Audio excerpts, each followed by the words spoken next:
Guys, welcome back to the channel. Happy New Year's 2024. How exciting.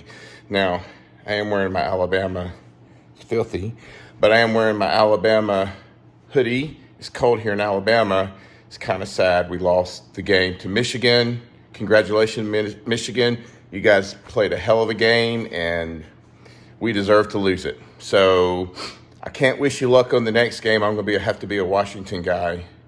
But still, congratulations on the win. All right, let's get back to the business at hand. So today, we are going to take the motor and put it on this RedLine stand. I've already done a video on putting it together. I absolutely love this thing. I cannot wait to get this motor on. I've got my background, I've got my lift, so we're gonna get this thing mounted on and go from there. I had to create some motor mounts. Let me show you those real quick, what I did. Pretty simple. You guys can easily mirror this if you guys go out and buy a RedLine stand and want to get your motor rebuilt and crank it outside the car. So let me show you what I've done. All right, guys. So I had some old motor mounts that we just took off the rubber parts of them here that mounts to the frame of the car. We took those off, and then what I did was I bought off of Amazon some motor mounts. These are small block Chevrolet motor mounts. Let me pull it out there. So I bought this. I took the rubber mounts off of these old ones that I wasn't going to use anymore, bolted those up, and then drilled a few different holes and put the motor mount here, and it fits. I'll show you the stand here in a second so you can see that's the longer one I did. And then so in the stand, I've got these fixed. I'll take this off here, this bolt. But I bought at the hardware store, I bought some thicker washers here to make up the gap on the sides, basically on the sides here. So what I'm going to do is I'm going to get the lift right. I'm going to get this motor lifted up, and I'm going to set it right down here. We'll get it bolted up, and then I'll come back to you when I'm done. I've got temp and oil gauge. This is a manual, so I'll get that connected and get everything here wired up. I got to get the coil and a few other pieces and parts mounted on here. I've got, now, sorry about that. So on the RedLine stand, I mentioned this in the other video, you can buy all the other accessories from RedLine. And if you don't want to go out searching for them, feel free to do it. They're great prices, but I'd already was going to do a different stand, and I'd already bought off of Amazon a fuel tank here. So I already had that, and then I had my gauges I'd already bought because I was going to do a different type of stand. I was really going to build one, and then at the end of the day, after talking to RedLine, I said, there's no way I'm building one, and I am so glad because this thing is top notch. All right, so let me get the lift, the motor, sit on here, let me get everything mounted, then we'll come back, I'll show you what I've done to mount it, and then I'll start working on the wiring and the plumbing for the fuel and all that stuff. All right, hang tight. All right, we are back. That was a little bit more time consuming than I thought. Not putting it on the stand itself, but just getting the engine hoist, all that, which is really cool because the engine hoist, this thing just slides right over top of it, so it makes it a lot easier to get on and off. But here it is. So I've got the mounts on this side and the mounts on this side. I still got to get the bell housing. This bell housing is from a transmission that fits on the green GTV. It will not fit on this. I thought it would, so over here is my transmission. As you can see, I'm gonna have to take the bell housing off of that. I really didn't want to, but I'm gonna have to take it off. And then that will mount here. I'll slide the motor back.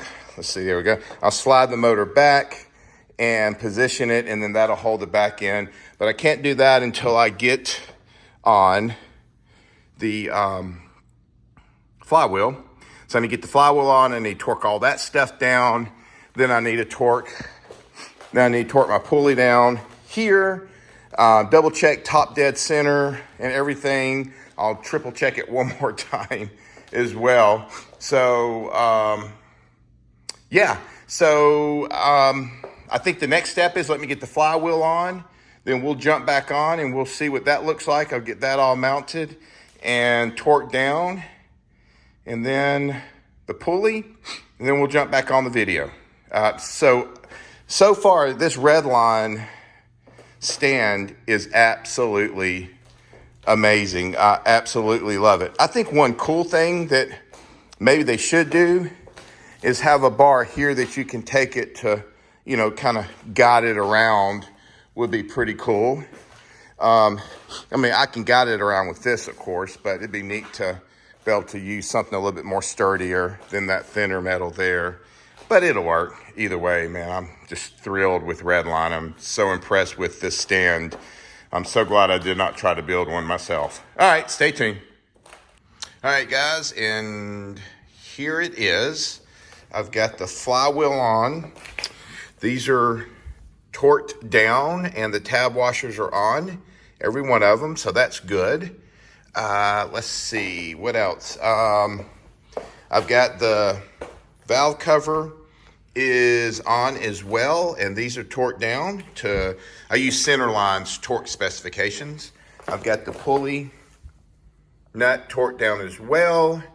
That's done. Okay, oil, I've got the oil in it. I put basically a quart here or close to it. I did mainly a whole quart in the cam journals and everything. So we just coated those so they're filled up pretty high. And then the rest is, of course, in the motor. So we put 7 quarts total in it. So the next step now is I just got to start wiring it up. And that's what we're going to get started on now, is getting everything wired up. And then once everything's wired up, then we'll turn it over and get the oil pressure up and running properly, make sure all that's right. And then I'll try to fire it. That'll be another video, of course. I'm gonna fire it without any antifreeze or anything in it. I just wanna hear it crank once. I just wanna hear it go over and wants to run on its own. And then we will get into the process of adding the radiator. I'm gonna have to do some mounts on this RedLine stand. These are too far apart, so I'm gonna have to kind of figure out what to do there, fabricate something. But the motor mounts, again, are perfect. Oh, gotta get the bell housing on, so I'm gonna try to find a way to keep the transmission intact, and I've got some extra bars and stuff. I'm gonna try and see if I can do something different. So that'll be the next step, and then we'll get the motor turned over, hopefully with the transmission, if not just the bell housing on it, and then go from there. So, all right, let me start the wiring process. I'm gonna go ahead and get the temperature gauge in, the oil gauge. I'm gonna have to take this off, and I'm just gonna put a manual one. That's gonna be a manual. I prefer that to start with. And then I'll start wiring the coil, then the fuel regulator and all that. I've got the fuel tank here. So I think I'm gonna put the fuel tank here. Those are the bolts for the clutch. And I think we're good. So I think maybe even put the clutch on in and get that done as well. So, all right, guys, hang tight. Okay, the wiring is about 99% complete. Let me show you what I've done so far and what's left. So here's the ignition coil here. I just got it mounted right now temporarily on the motor mount here. And the reason why I did that is because this is one that's going to go in the car. So I want to test everything that's going in the car. I want to test on the stand itself. So I still got to run a wire from the ignition coil here, and then of course from negative back into the distributor itself. So what have I run so far? So I've got the ground, power, and this is the starter switch. This is the power for the starter, so the solenoid itself that's sitting down here for right now. So the way this thing works is you'll flip it, get everything live. I've got the relay sitting here, so just in case something happened, I can just yank the relay as kind of my complete fail-safe, and then you'll just press the button to crank it. I've also wired the switches here, so you're basically coming off the top part of the switch is going to the battery, the bottom part is going to the push button start, and then the number 4 on the push button start goes into the relay. You have the black, the ground for the relay, the blue is the starter solenoid, and then I came back off the bottom of the switch here, and I've looped it across these 3 switches. So I just got to kind of figure out what I want once I turn this on. So it can be for electric fans, things like that, that we'll test, mainly on the green GTV, which is going to be a special build. So these are here for a certain reason. But just to get the 1600 built in the car, get everything running right, this is how we're doing it. So I might switch the ignition coil to the ACC1, accessory 1. I might go ahead and just do that and let it run down there to get power. Anyway, so I'm just kind of thinking through how I want to do that. The fuel tank is going to be mounted here. I don't know if I'm going to screw it in. I probably will. I could get a fuel gauge to see how much is in here, but it doesn't necessarily matter. I also am going to wire up the generator as well after the initial getting everything cranked together, because I want the battery to be charging when I crank it, and I want to test the generator. The generator's been fully rebuilt along with the starter, so I want to test that. Tomorrow, my buddy Barger, he's coming over, and we're going to build a small stand here that we're going to put the transmission into on, so it can sit here. I want to run the whole transmission. I want to see that transmission turn. I want to hear it. I want to see everything go the way it's going to be in the car. So we're going to marry the transmission on the stand itself. That will be tomorrow. So we're going to build something that's going to come up, and that way it sits down and we mount the transmission itself. So that is where we're at on the wiring. So I'm going to catch back up with you tomorrow, and we'll have the mount done and hopefully the transmission in, and we'll go from there, and then we'll see what else is left. And then we're almost to the point where I want to at least test fire it, check the oil pressure. Again, I've got my oil pressure gauge here. Just a manual one. That's all I need. Temperature, I've got for here, but I don't have the right bung to put in here. So I'm going to have to figure that out. I'm not quite sure yet what I'm going to do. So that's to come. All right, guys, snap of a finger, we will be back the next day and having the motor, the mount here for the transmission.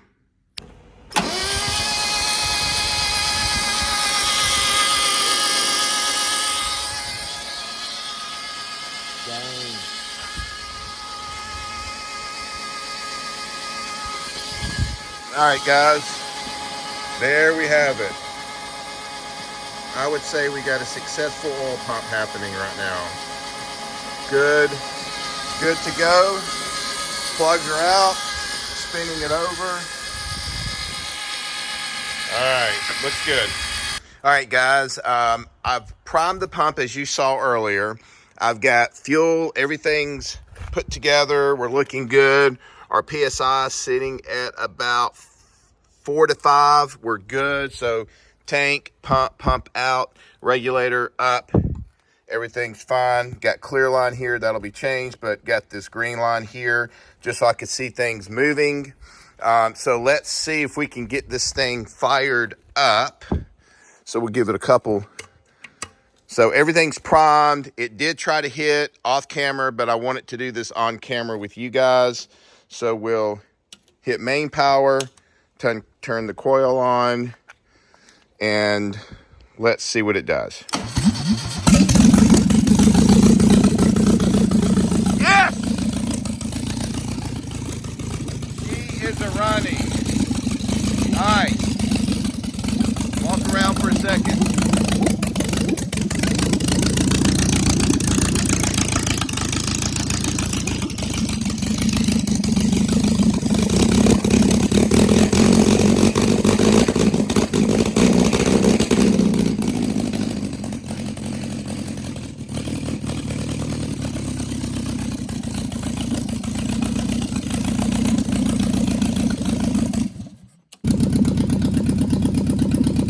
I'll get you to rev it in a second. All right, go ahead and rev it a little bit.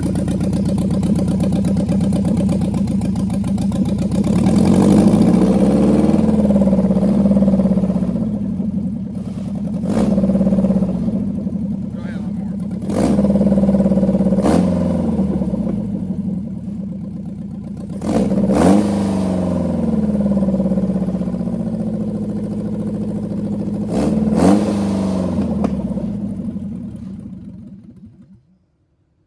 It all the way over.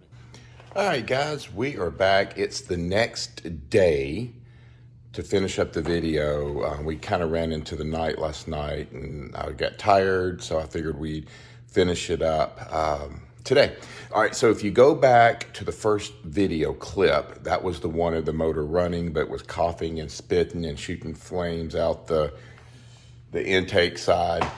The issue was we were about 3 to 5, maybe 6 degrees or so, maybe even 8 degrees off on timing. We were able to adjust the timing, get the timing light on it, get it adjusted. As soon as we did that, it just completely smoothed out and ran so much better. So I was first thinking, we got some air mixture, the air fuel mixture screws, and we are going to go over all that with the carbs, but I was thinking maybe that's what it is, but after throwing the timing light on it, we just really realized that we were off. So anyway, got it marked. I think it's 5 degrees from the F mark on the pulley. And as soon as we laid into that 5 degrees, I mean, it calmed down and it started kind of purring. So what we ended up doing, because I didn't show it in the video, but we did, we hooked up an older radiator that I've got. I got, of course, got the fan on it, and we got all the water and stuff running through it because I wanted to check for leaks. I have one small leak over here that I'm about to, it's probably, it's still kind of seeping a little bit, that I'm going to take care of here real quick. And the next step is I'm going to take the intake plenum or the plenum here, the air box off, and I am going to adjust the carbs. Not necessarily adjust, but I'm going to balance the carbs out because they are not balanced. One's the main carb, which is the back carb, is just way out of sync from the front. So we're going to get those balanced up, and once that happens, I think I'm ready to get it put in the car. Car sitting up there. Get it ready to get put into the Alfa, and then I can finish all the fine tuning once we get the drivetrain finished up, get all that bolted in. Then I'll go take it for a quick spin, see how that goes, adjust, drive, adjust, and we should be good to go. So I am super, super, super excited. The motor has done well. It's ran well. There's been no oil leaks at all. Mine is just outside of just that one little small leak from the coolant side. I'll get that fixed here in a few minutes. I've got some Permatex thread sealer that I'm going to use on it, and that'll take care of that. So and then we'll get it put in the car. All right, guys, listen, really appreciate you watching. Please like, subscribe, ring the bell. It definitely helps out the channel. I hope you like what you're seeing. Please comment on anything that I missed while the engine was running would be great. Have a great day and God bless.